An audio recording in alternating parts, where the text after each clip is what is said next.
Welcome to the CBS Radio Mystery Theater Archives, the only YouTube channel which has the original classic episodes of the CBS Radio Mystery Theater in order with no ads. Thank you for listening, and now, enjoy the show.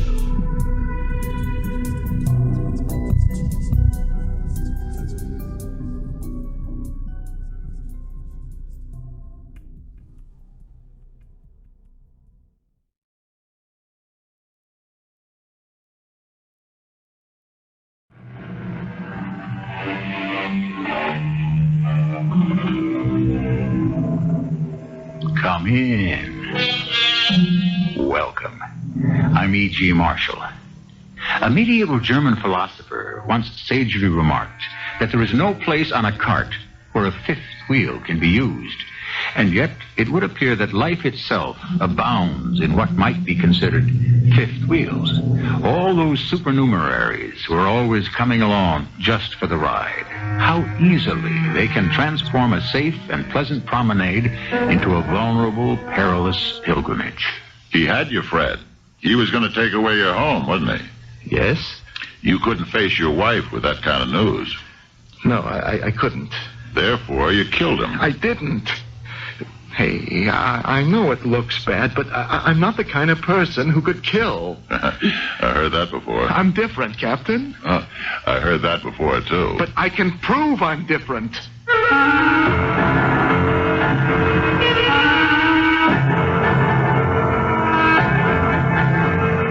Our mystery drama, Natural Sugar, was written especially for the Mystery Theater by Sam Dann and stars Fred Gwynne. I'll be back shortly with Act One. For 3 years, the theater has been packed. The play could probably run forever. It's a pretty good mystery story. But it happens to star Emmett and Louise Brundage. And it doesn't matter what they do. They could even, as the saying goes, read the telephone directory to standing room only. We are watching their play approach its climax. They are alone on stage. He sits with his back to her in an easy chair facing the window. She is at the table pouring a cup of tea. And of course you want your own special sugar, my dearest. He nods his head. She picks up a paper sugar packet. There's a gasp from the audience. They know it contains poison. Breathless, they watch her tear it open and pour the contents into his cup. Here you are, my darling. He needs that cup of tea. He drinks with appreciation. Suddenly he stops. There is a look of terror on his face. He tries to speak. He cannot. The cup and saucer drop from his trembling hands. He pitches forward. Falls in a crumpled heap on the floor. In a few moments, the audience recovers from its shock. We hear the applause as the curtain falls. Oh, darling, with ham so expensive these days, should you give so much of it away for free? Ready for your bottles now. How about it, Mr. Brundage? Emmett, get up so we can take a bow. Are you going to lie there all day? Emmett? Hey, what's wrong? Fred, don't raise the curtain. Hey, what's the matter? Get a doctor.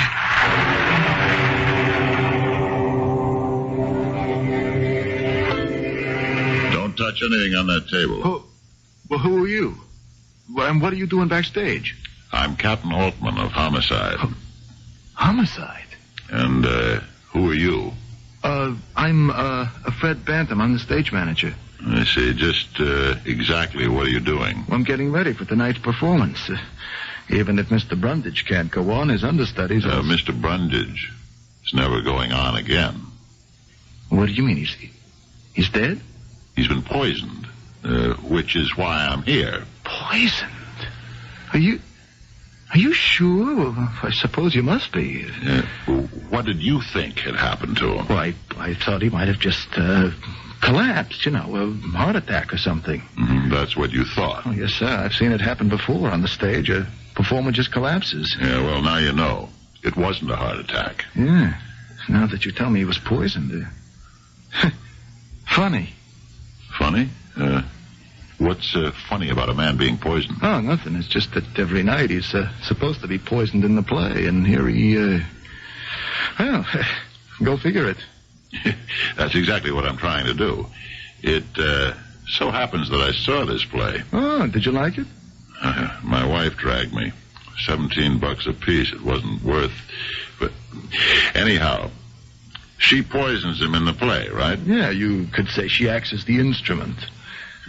What do you mean? Well, the audience isn't supposed to be quite sure. About what? Whether she meant to poison him or whether his clever plot to poison her simply backfired.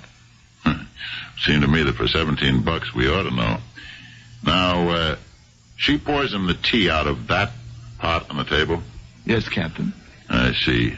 Has anybody touched that pot since the curtain went down on the matinee? Oh, no. So there's still some tea in here. Say, Ernie, run this down to the lab, will you? I assure you, Captain, there's nothing wrong with it. How do you know? Well, because I brewed that tea myself.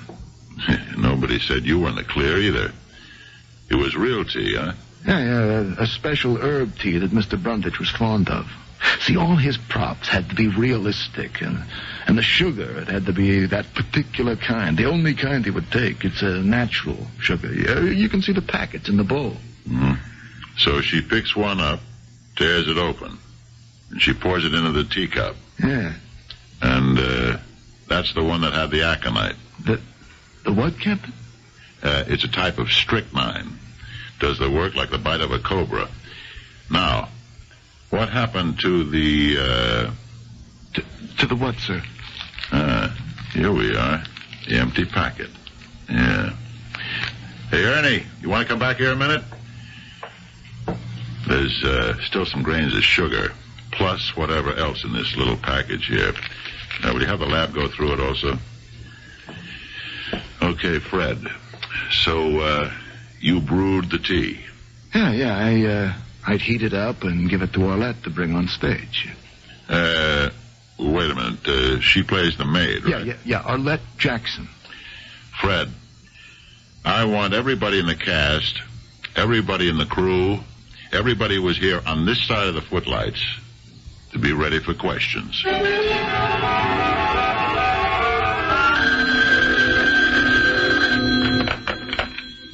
Captain Altman? Yeah? Okay, thanks. That was the lab.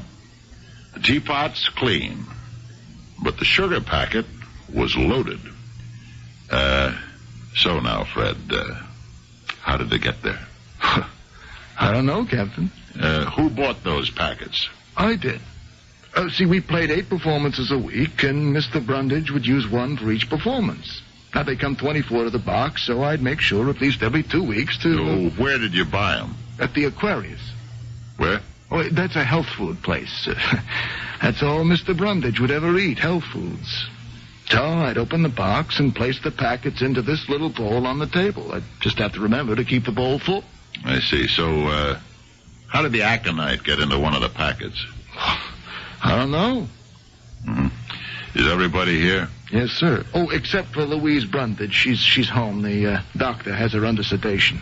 Send in this, what's her name? This, Arlette Jackson.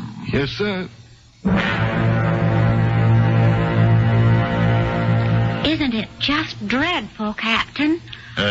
What do you know about it, Miss Jackson? Oh, nothing. I was watching from the wings, and I saw him drink the tea, and he fell down dead. It's awful. And you say it was murder? Yes, I do. Oh, that makes it even worse. Did you have any idea of who might have killed him? We all saw who killed him. Louise Brundage. What I meant was, you have any idea who would want to kill him? Oh, she would. Mrs. Brundage, why? Why don't you ask her? Thank you, Miss Jackson. Oh, is that all? There'll be more later. I hope so. Yeah? This is the first time I've ever been involved in a murder case. Are you involved, Miss Jackson? Well, what I mean is, it doesn't happen very often, and To think that this is all there is to it. You want more? It would be good for my career. Oh, don't get me wrong. But the publicity and all. Oh, I can just imagine how this sounds. Can you really? Cold-blooded, callous, and insensitive. But, you see, my name will be in the paper, and I'll be interviewed on all the TV news shows. Uh-huh. It's the publicity break I need. The break I've waited for all these years. Getting back to Mrs. Brundage, why do you say she might want to kill him? Because he was going to leave her. He was. Why? Because he'd found another woman. Who? Me.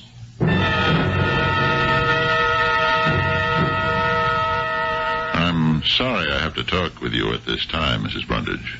It's as good or as bad a time as any, Captain Altman.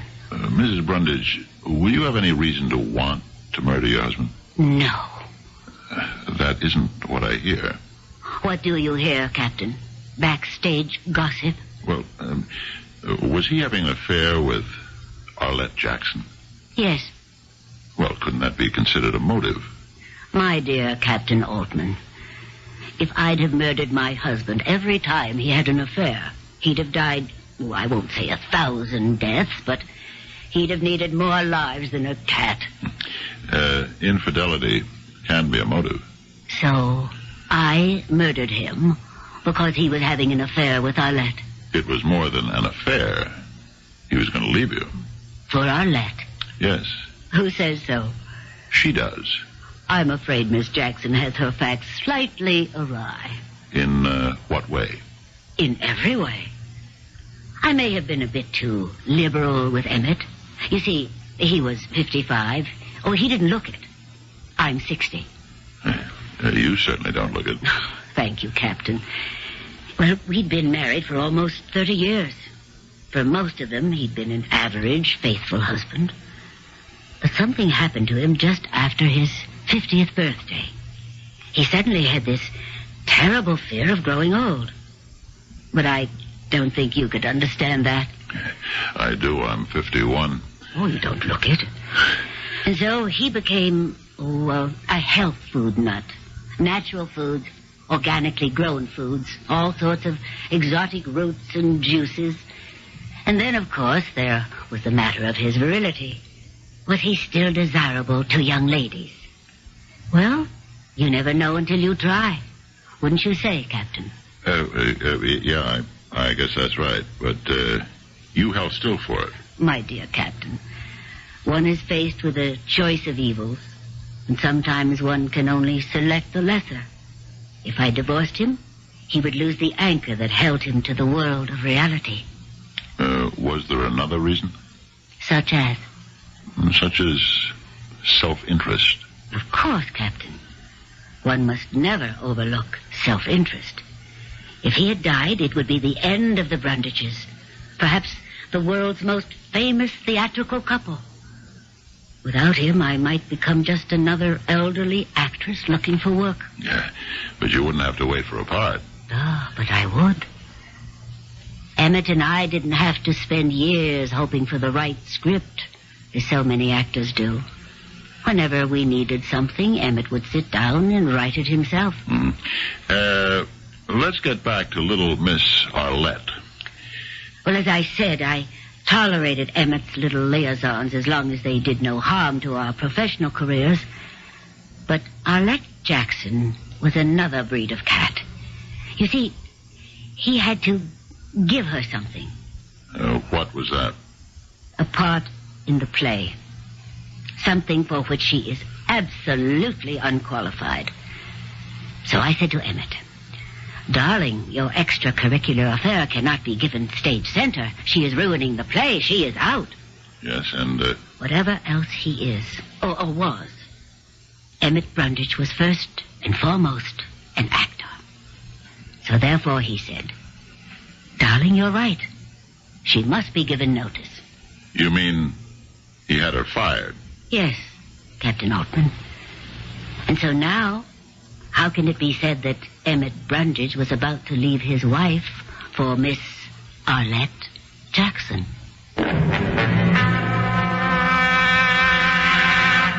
I don't know. I need a little more to go on. What do we know so far? We know we have a man who has what appears to be quite a formidable wife. He has quite an appetite for extramarital affairs. These would appear to be mutually exclusive, as indeed they were. Now, what we must do in Act 2 is try to discover who did the excluding.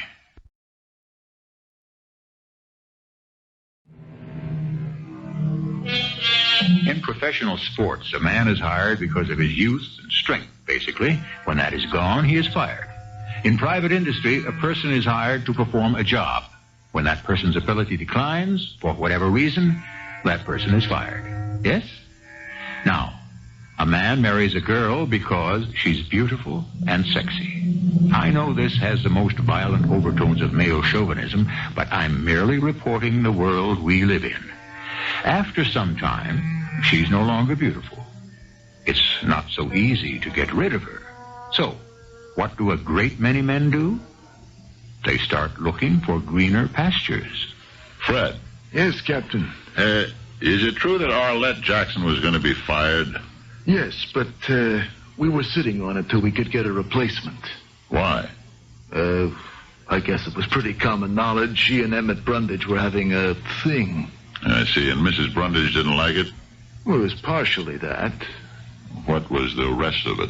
Well, he was getting tired of her. I see. If it hadn't been for the relationship she was having with Emmett Brundage, would she have gotten the part?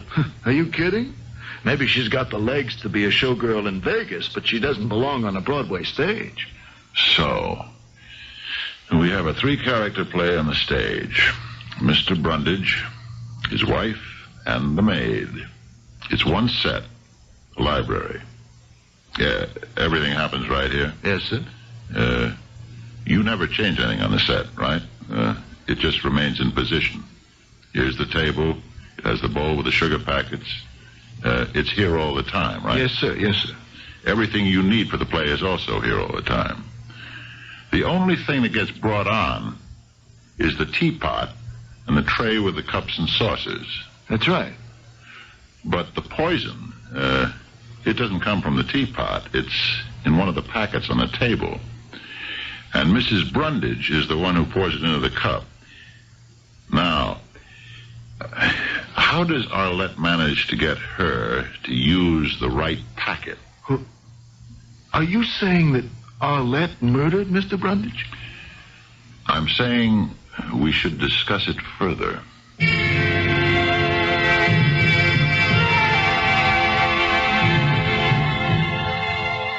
You weren't telling me the truth, Miss Jackson. About what, Captain? First of all, you implied that Louise Brundage poisoned her husband because he was going to throw her over for you. It's true. I'm not too sure about that. I understand he got you fired from the play. Who told you that? Well, it doesn't mean anything. I see it doesn't, huh? No. You see, it was all kind of a cover-up. For what? He was crazy about me. There wasn't anything he wouldn't do for me. That doesn't seem to square with the facts. What facts? The cold, cruel facts of life, Miss Jackson. A, he fired you from the play because his wife ordered him to. B, according to the best available information around here, he was getting tired of you anyhow. Do you want to hear what was really going on? What? Well, to begin with, you're a man. Who'd you rather come home to, me or an old bag like Louise? Miss Jackson, Louise Brundage has certain charms. Oh, yes, but she's had him too long. He wasn't in any position to cross her. Oh, not yet. And why is that? Well, they had this kind of magic. You know what I mean. It was worth $1 million a year. He wanted to do one more play. Yeah? Well, he was writing it. It would be a play in which the wife would commit suicide and the guy would fall in love with this beautiful young girl. You get it? Go on. And in the end of the play, he would have such a great scene with the young girl that the public would want to see the two of them together again. We would be perfect foils for each other. Mm-hmm. All this he told you? Yes? Stick around. I'm going to want to talk to you again.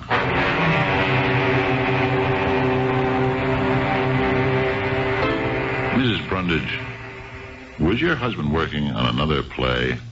What do you mean, Captain? Was he?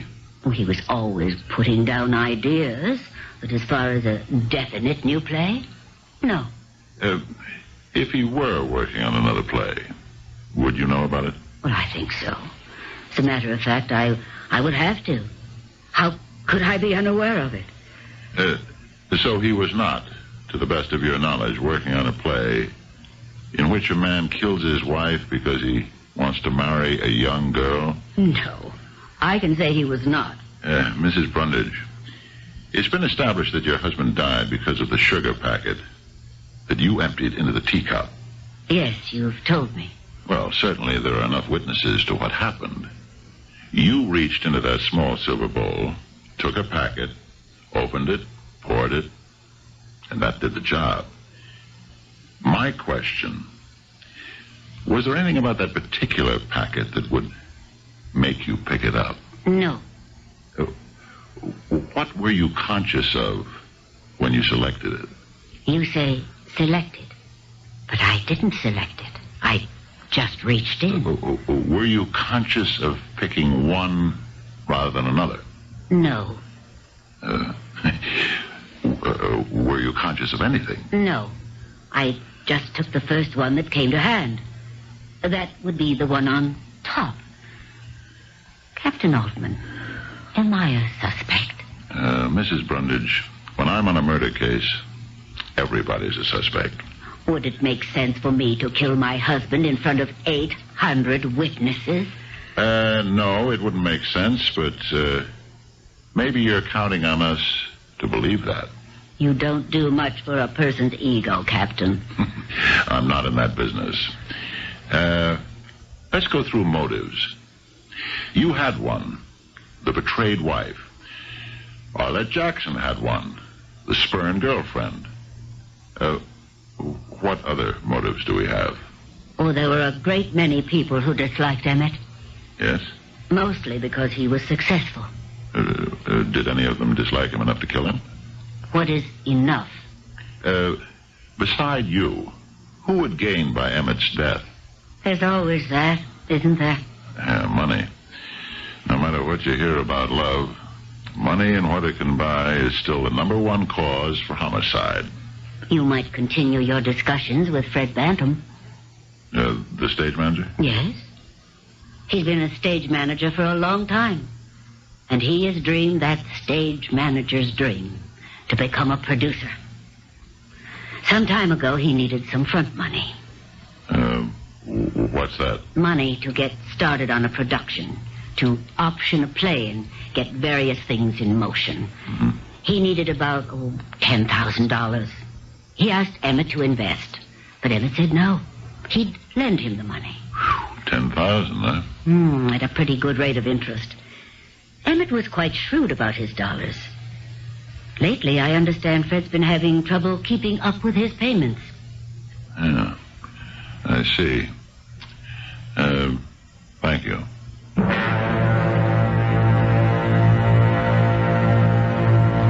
Fred, look at the silver bowl with the sugar packets in it, will you?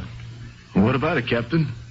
Now, you generally keep it pretty full, right? Yeah, we can't take a chance on running short. Uh-huh. Somebody had to prepare a packet.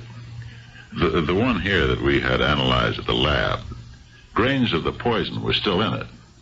What he or she did was to carefully slit the packet open, slip in some of the poison, and then glue it together again. If you look closely, you can see where it was done. Now, if Louise Brundage did it... are you accusing her? I said if. She'd have known which packet it was. But if Arlette is guilty, how would Arlette get her to pick up the right one? Are you accusing Arlette? Or how would you get Mrs. Brundage to pick up the right one? Hey, Are you accusing me? Not much of a problem. You or Arlette would place the poison packet on top of the others. The very top one. That's the one she'd automatically pick. Now, if accidentally her fingers might brush it aside this performance, then the next one. Sooner or later, it would happen. Now, look. You just accused me. You're the stage manager. And you also had access to the ball. Well, if you're going to go that route, there's the carpenter, the electrician, the stage hands. All kinds of people move around backstage. I'm talking about people who had motive. Well, I didn't have a motive. You didn't owe him $10,000 plus interest? Well, sure, but that's no motive. It could be if you don't have the money to pay him back. I was... All right. I was having some problems. Mm-hmm. I bought a copy of this show business paper. There's an article in it. It says you dropped a bundle of money on a little project for Broadway. Well, that isn't true. You're saying the article is false? It's an exaggeration. It wasn't a bundle. But it was money. Well, sure, it was money. And did Emmett Brundage read this? He heard about it. And was he angry? Yeah, you could say he was. I would assume his point was, if you could raise money for a project, you could have raised money to pay him back. That's right. Did he get tough about it? He was going to get tough. How tough? We own this piece of property up on the lake, my wife and I. It's worth maybe $10,000-$12,000. But it's the one thing my wife would never part with. She's got this dream of building a cottage there when I retire. Mm-hmm. And he could make you sell it. Yeah, he could. I'd put it up as collateral. And you just couldn't face your wife with that kind of news? No, I couldn't. So, you killed him? No, I didn't. Come on, Fred. Look, I know it looks bad, but I didn't kill him. I'm not the kind of guy who could kill anybody. I've heard that before. Yeah, I know you have, but I'm different. Captain, I can prove I'm different.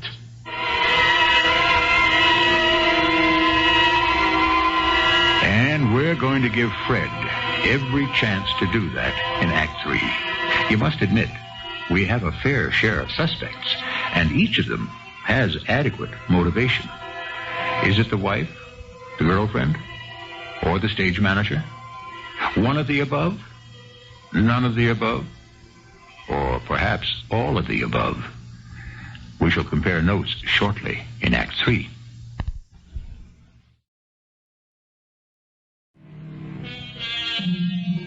There is a certain debt that cancels all others. It may be a debt of honor or a debt of money. It may be a debt of love or a debt of hate. But given the time and the place and the temper, it becomes the debt that must be paid in blood. Only life itself can satisfy the claim. It happens because the debtor forgets that a man or a woman can be pushed just so far and no further. I couldn't kill anybody, Captain. I swear to you, I'm not a killer. Sure. You gotta believe me. It's a fact. Look at me. What am I? You're a stage manager. That's right. And it proves my point. I can tell you more about the theater than anyone around. Modesty, I see, is not one of your faults. Ask people. I have taste. I have an eye for talent. Everyone always wants my advice. I know. You want to ask me, I'm so smart. How come I'm not rich? Consider it asked. It's because I've got everything you need in this business except the one thing you can't do without. The killer instinct. I'm a nice guy. I don't move in. I don't set people up for the kill. I don't take advantage of their misfortunes. I don't drive a hard bargain. How could I have killed Emmett Brundage? How? Yeah, because the worm eventually has to turn. Somewhere along the way, Brundage takes a stand. And if that real estate means what it did to your wife, you'd have to kill for it. No. I've seen guys like you. The little woman's been picking up the tab for all those busted dreams of yours all these years. She's been doing without. She's been living on hopes. You just couldn't face her with what you'd done. That's right. I couldn't. You had to kill him. There was no other way. Oh, yes. Yes, there was. What? What's making that bulge on your hip underneath your coat? That's your revolver, isn't it? I bought one, Captain. I was trying to work up enough nerve to kill myself. And then this thing happened. Yeah. So what? You're still not off the hook. The debt's a part of his estate. You still owe. Oh, I know, but she's a lady. She won't press me. Excuse me, I'll have to answer that. Backstage, Jefferson Theater. Oh, yeah, just a minute. Captain? Oh, thanks. Captain Altman, yeah? She what? Yeah. Okay, I'll be right there. Well, looks like your lucky day, Fred. Arlette Jackson just confessed to the murder of Emmett Brundage.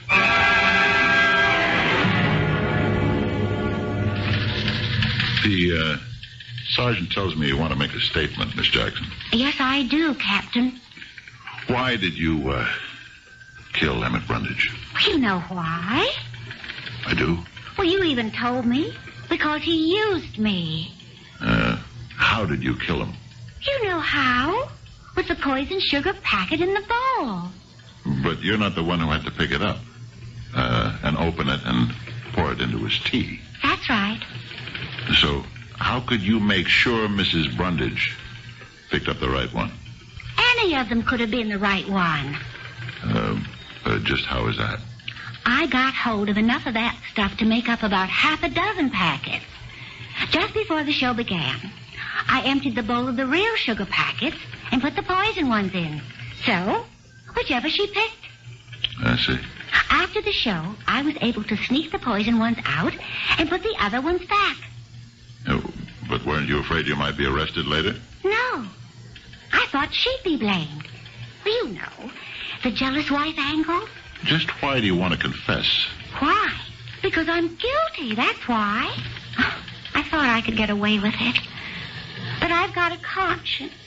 It would bother me too much. All right, Miss Jackson. Ernie, get a typist in here, will you?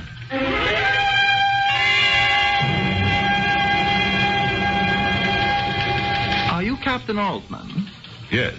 They said to see you.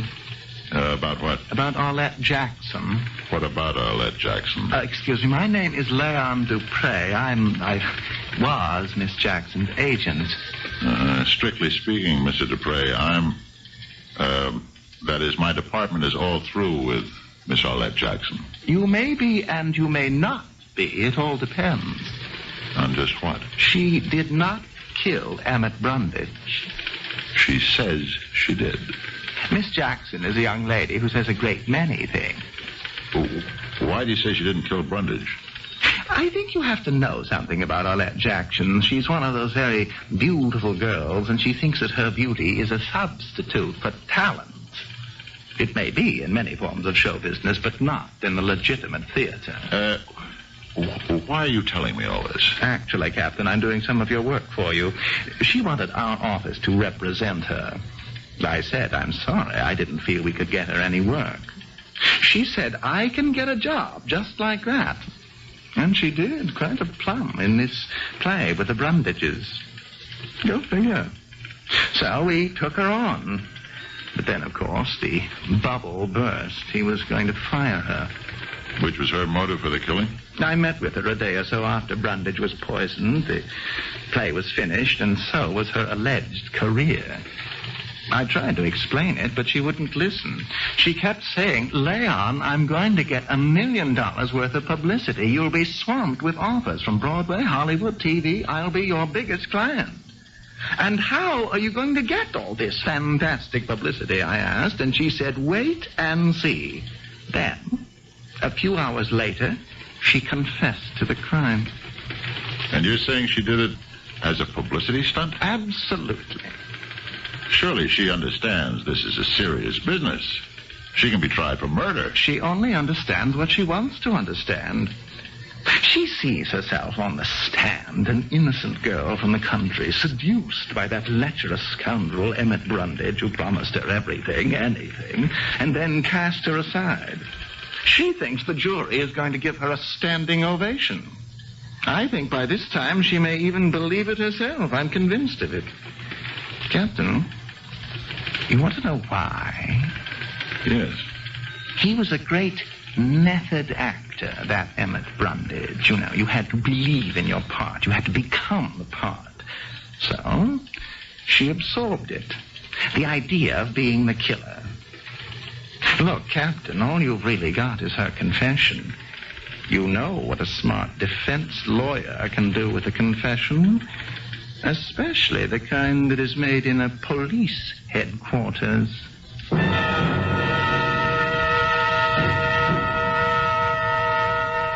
And so, Rex, if you think I'll put up with your insufferable patronizing just for the hope, the remote possibility that you'll favor me with a smile, an occasional kiss, permit me to tell you in no uncertain terms that the answer is yes. Yes, my darling. Yes. Thank you, Louis, darling. That was marvelous, as usual. And thank you so much for coming. It's like old times. Very old times, Roger. We'll be in touch. Oh, hello. They'd said I'd find you at this theater auditioning. We better move back to the stage door. Oh, I haven't had to do this in 30 years. How about a cup of coffee? I noticed a place next door here. Well, thank you. I can use one.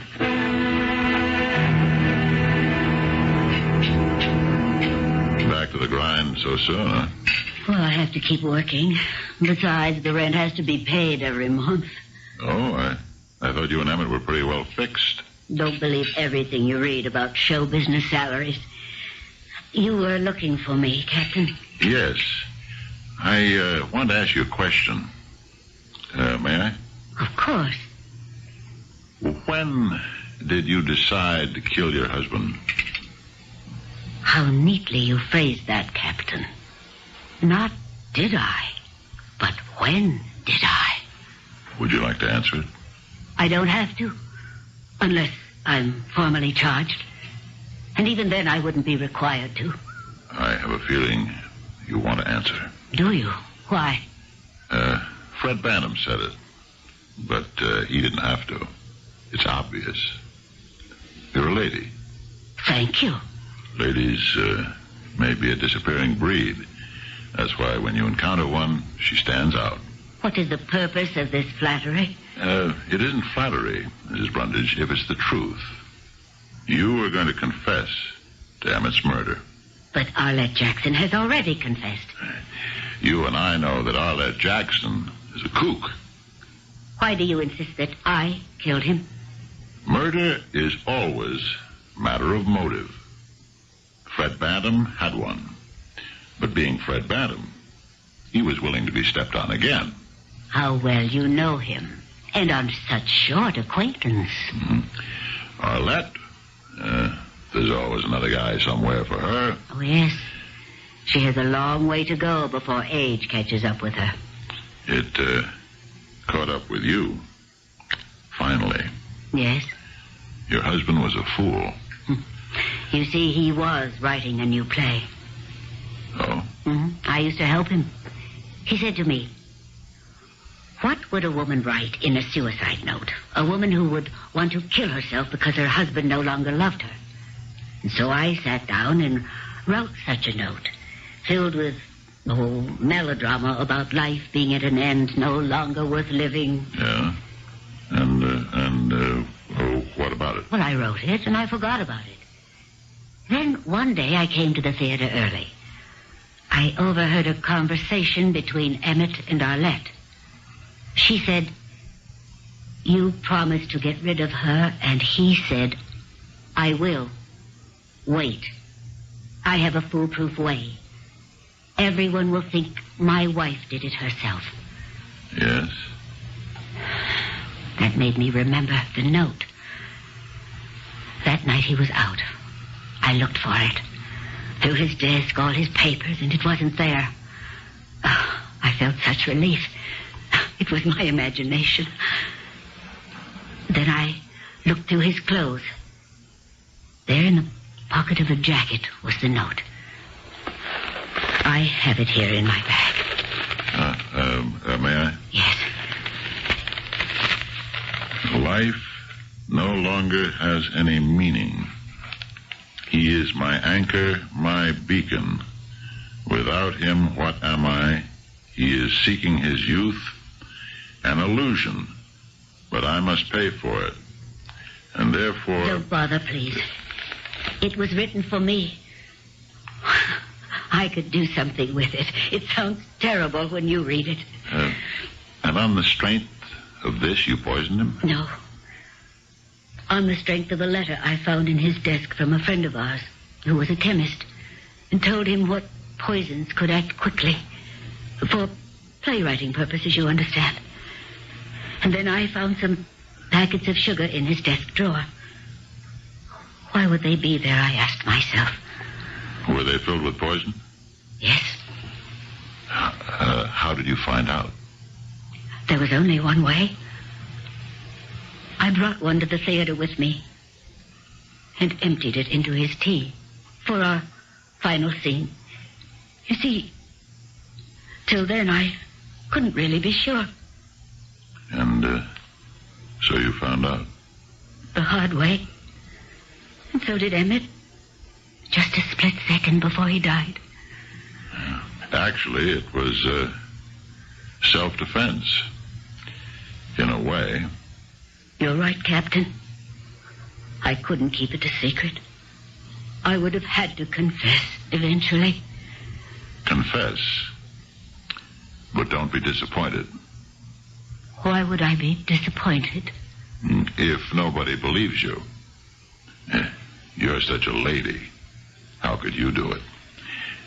Perhaps you're only trying to protect poor little Arlette or vulnerable Fred Bantam. But I have this note as evidence. Yeah, and who is to say you didn't type it this morning? But you believe me? Mrs. Brundage, I'm only a cop. Do you mean, in the end, no one will pay for Emmett's murder? But that's impossible. Why do you say that? It happens all the time.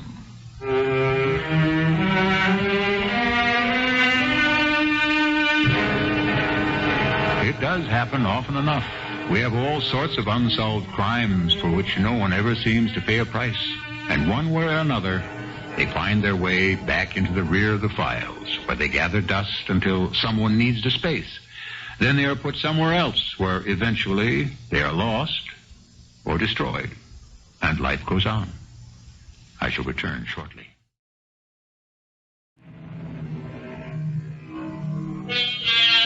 Thou shalt not covet thy neighbor's wife, or her husband, as the case might be. But what is there in some men and women that somehow can never be satisfied?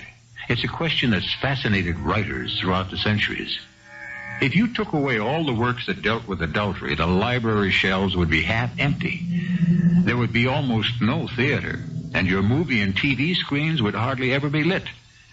One thing you have to say for sin: it has inspired some of the great stories. Our cast included Fred Gwynne, Evie Juster, and Russell Horton. The entire production was under the direction of Hyman Brown. I hope you enjoyed this episode of CBS Radio Mystery Theater. If you've enjoyed this and want to hear more, please subscribe to this channel. You can also visit my other YouTube channel by searching Mr. Brian